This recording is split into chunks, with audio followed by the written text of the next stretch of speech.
नमस्कार. प्रेमदास रेसिपीमध्ये तुमचं सर्वांचं खूप खूप खूप स्वागत.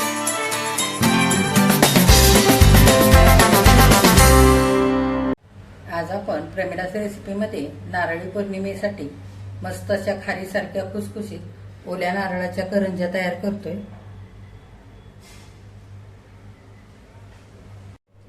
ह्या ओल्या नारळाच्या करंज्या करायला अगदी सोप्या आहेत. 10 ते 15 दिवस आरामात टिकतात. तळल्यानंतर मस्त खुसखुशीत होतात. ह्यातली एक करंजी मी तुम्हाला तोडून दाखवते. करंजी तळल्यानंतर वरून सुद्धा बुडबुडे आल्यासारखे झालेले नाहीत. अगदी एकसारखे आणि प्लेन अशा करंज्या आपल्या इथे करून तयार झालेले आहेत. ह्यातली एक करंजी मी तुम्हाला तोडून दाखवते.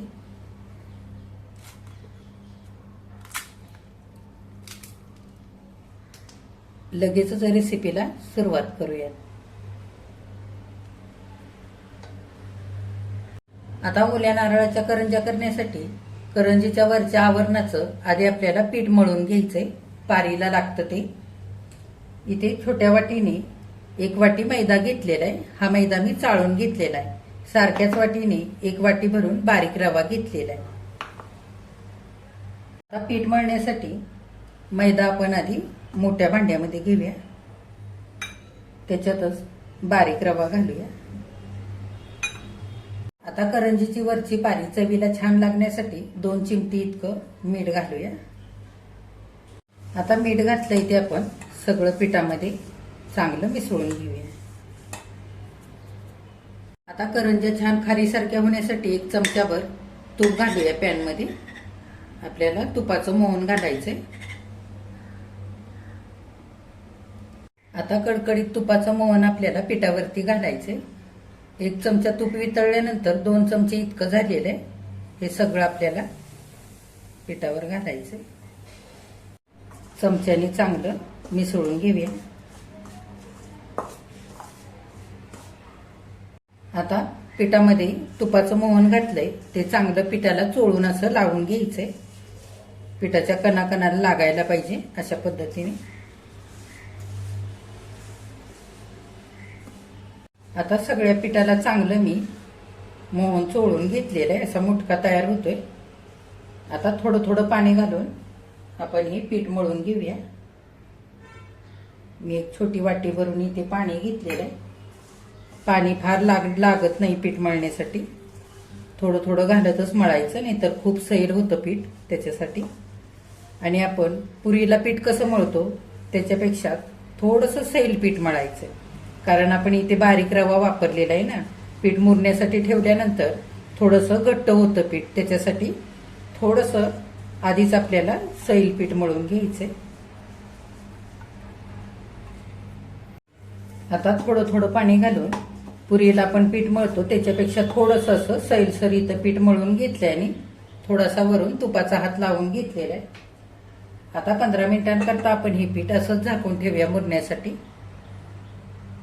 इथे छोटी वाटी भरून पाणी घेतलं होतं, त्यातलं अर्धच पाणी पीठ मळण्याकरता लागलेलं आहे. आता पीठ मुरतंय तोपर्यंत आपण करंजीचं सारण तयार करूया. सारण तयार करण्यासाठी गॅसवर कढई ठेवली. 1 चमचाभर तूप घालूया.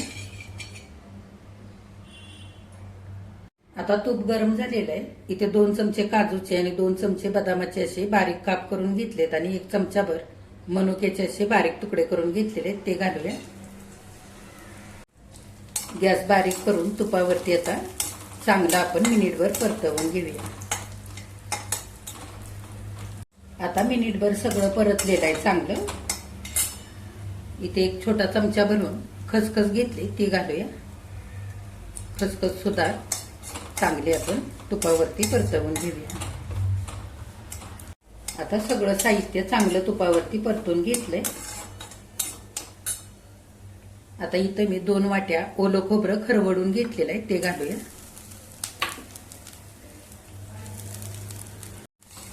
आता आपल्याला हे ओलं खोबरं सुद्धा चांगलं तुपावरती परतवून घ्यायचं 1 मिनिटभर. थोडासा ओलावा कमी होईपर्यंत परतवायचं. आता मध्यम गॅस करून सगळ्या साहित्याबरोबर हे ओलं खोबरं सुद्धा चांगलं परतवून घेतलेलं आहे. खोबऱ्यातला ओलावा पूर्ण कमी झालेला आहे. असं मोकळं मोकळं खोबरं झालेलं आहे. अशा पद्धतीने थोडंसं आधी मिनिटभर परतवून घ्यायचं, म्हणजे खोबऱ्यातला सगळा ओलावा कमी होतो आणि सारण आपलं ओलसर होत नाही. मग त्याच्यामुळे करंज्यामध्ये भरल्यानंतर करंज्या सुद्धा आपल्या भरपूर दिवस टिकतात, मऊ पडत नाहीत लवकर. त्यासाठी आता ज्या वाटीने खोबरं मोजून घेतलं होतं त्याच वाटीने अर्धी वाटी दळल्यानंतर साखर इथं मी मोजून घेतलेली आहे ती घालूया. तुमच्या आवडीप्रमाणे तुम्ही इथे साखर थोडीशी कमी जास्त करू शकता. आता साखर चांगली सारणामध्ये एकजीव करून घेऊया. ह्याच्या आधी मी गूळ घालून ह्या करंज्या करून दाखवलेल्या आहेत, तर मी आता साखर घालून ह्या तुम्हाला करून दाखवते. चांगलं परतवून घेऊया. साखर घातल्यानंतर गॅस मध्यम करून चांगलं मिनिटभर मी सगळं एकजीव करून घेतलेलं आहे. साखर आता वितळायला लागलेली आहे, सारण आपलं थोडंसं सैलसर व्हायला लागलेलं आहे. गॅस बारीकच ठेवायचा आणि 2 ते 3 मिनिटं सगळं सारण चांगलं परतवून घ्यायचंय. थोडंसं खोबरं असं छान काचेसारखं व्हायला पाहिजे, चमक यायला पाहिजे, अशा पद्धतीने सगळं सारण चांगलं परतवून घ्यायचं. आणखी बारीक गॅसवरती 3 मिनिटं सारण चांगलं परतवून घेतलेलं आहे. सारण फार ओलसर पण झालेलं नाही आणि खूप सुकल्यासारखं पण झालेलं नाही. आता शेवटी आपण वेलची पूड घालूया, एक छोटा चमचा भरून, आणि चिमटभर मीठ घालूया. सारणाला छान चव येईल त्याच्यासाठी. आणि थोडंसं जायफळ किसून घालूया.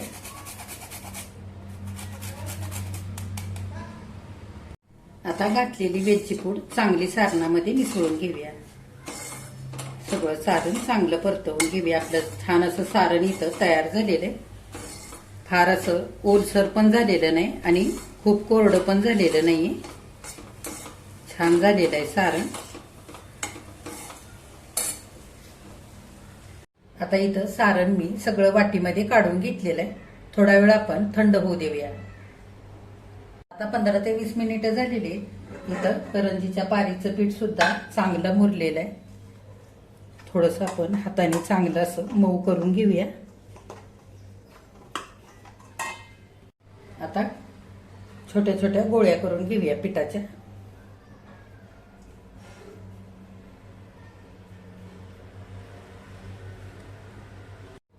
इथं सगळ्या पिठाच्या अशा छोट्या छोट्या गोळ्या करून घेतलेले.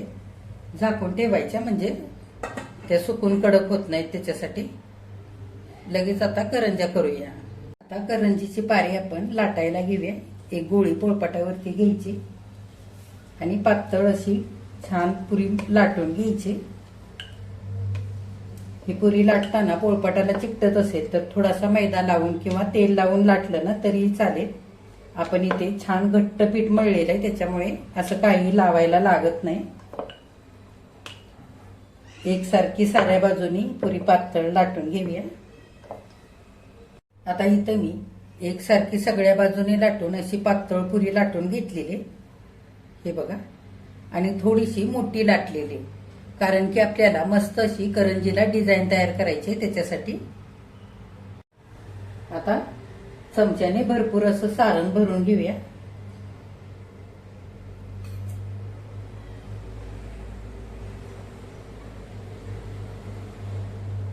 आता भरलेलं सारण हाताने थोडंसं मध्यभागी एकसारखं असं करून घ्यायचं आणि थोडंसं पुरीला साईडने पाणी लावून घ्यायचं, म्हणजे करंजी आपली छान चिकटली जाईल आणि तळताना सुटणार नाही त्याच्यासाठी. आता करंजी मिटवून घेताना दोन्ही बाजूनी अशी पारी उचलून घ्यायची आणि ह्या पद्धतीने धरून असं मध्यभागी दाबून घ्यायचं, म्हणजे सारण सुद्धा आपलं इकडे तिकडे होत नाही आणि करंजी सुद्धा छान एकसारखी तयार होते. असं करून पुन्हा साईडने चांगलं दाबून घ्यायचं.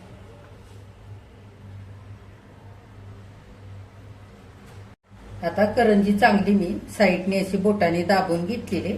आता करंजीचं साईडचं जे जास्तीचं पीठ आहे ते आपण फिरकीच्या चमच्याने काढून घेऊया. हारही काढायचं नाही, थोडीशी जागा सोडूनच काढायचं. आपल्याला डिझाईन तयार करायची आहे ना त्याच्यासाठी.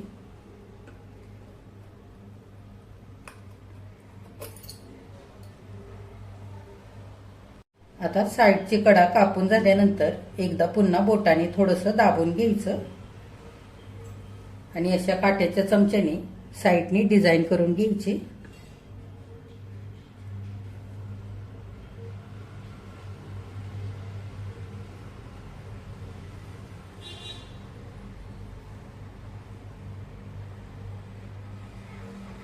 आता काट्याच्या चमच्याने करंजीच्या साईडने अशी डिझाईन करून घेतलेली. आता आपल्याला फुलांच्या पाकळ्यांची डिझाईन करायची. त्याच्यासाठी असा चमचा घ्यायचा आणि चमच्याच्या मागच्या बाजूने आपल्याला डिझाईन करायची. ही डिझाईन करण्यासाठी असं कडेपासून आपल्याला डिझाईन करत जायचंय. तर पहिल्यांदा इथे कोपऱ्यावरती बोट ठेवायचं आणि साईडने थोडंसं असं चमच्याच्या मागच्या बाजूने आतल्या बाजूला हलकंसं दाबून घ्यायचं. परत जिथे दाबून घेतलंय तिथेच पुन्हा बोट ठेवायचं. तिथून पुढे पुन्हा असं आतल्या साईडला दाबून घ्यायचं थोडंसं चमच्याच्या पाठीमागच्या बाजूने. अशी पाकळी छान तयार होते बघा.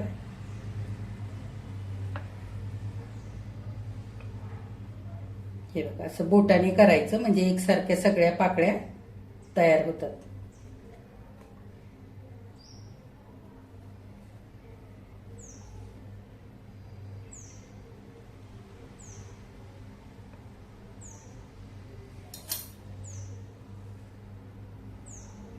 हे बघा मस्त आपली पाकळ्यांच्या डिझाईनची करंजी इथे तयार झालेली आहे.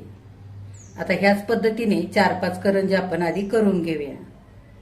आता इथं 5-6 करंज्या करून घेतलेले ह्या आपण तळून घेऊया आणि बाकीच्या उरलेल्या करत करत तळूया.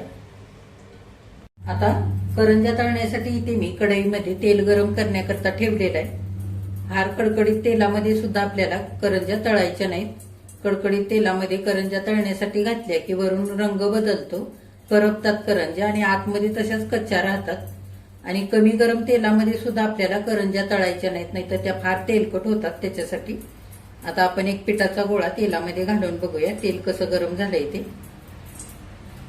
हे बघा पिठाचा गोळा घातल्यानंतर तेलावरती बुडबुडे यायला लागलेत म्हणजे आपलं तेल बरोबर गरम झालेलं आहे. आता गॅस मध्यम करूया आणि तेलामध्ये करंज्या तळण्यासाठी घालूया. एका बाजूने करंजी चांगली तळू द्यायची आधी मिनिटभर. आता मिनिटभर झालेलं आहे. करंजी आपण उलटवून घेऊया.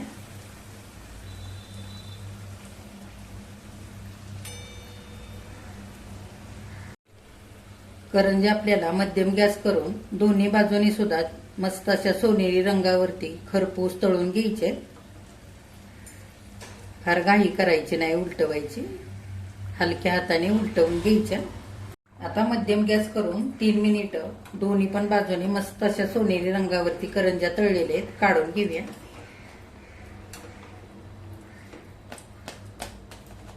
हे बघा जाळीवरती काढूया म्हणजे करंजीतलं सगळं तेल निथळून जाईल आणि करंज्या सुद्धा आपल्या लवकर थंड होतील.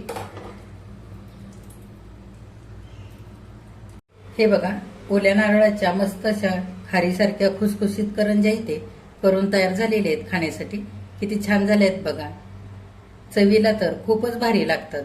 अशा करंज्या तुम्ही नारळी पौर्णिमेसाठी बनवू शकता किंवा गौरी गणपती बाप्पा लवकरच येणार आहेत त्यांच्या नैवेद्यासाठी सुद्धा बनवू शकता. ह्या 10 ते 15 दिवस आरामात टिकतात, अजिबात खराब होत नाहीत, नरम पडत नाहीत. तर अशा करंज्या केल्यानंतर थंड झाल्या की हवाबंद डब्यामध्ये भरून ठेवायच्या किंवा प्लास्टिकच्या जिपलॉक बॅगमध्ये भरून हवाबंद डब्यामध्ये भरून ठेवल्या ना तरी सुद्धा अगदी संपेपर्यंत अशाच्या अशा मस्त खुसखुशीत राहतात. तर तुम्ही सुद्धा ह्या ओल्या नारळाच्या करंज्या नक्की बनवून बघा. तुम्ही केल्यानंतर कमेंट करायला अजिबात विसरू नका. आजची रेसिपी आवडल्यास एक लाईक सुद्धा करा आणि जे कोणी आता माझ्या रेसिपीज नव्याने बघत आहेत त्यांनी माझ्या चॅनेलला जरूर सबस्क्राईब सुद्धा करा.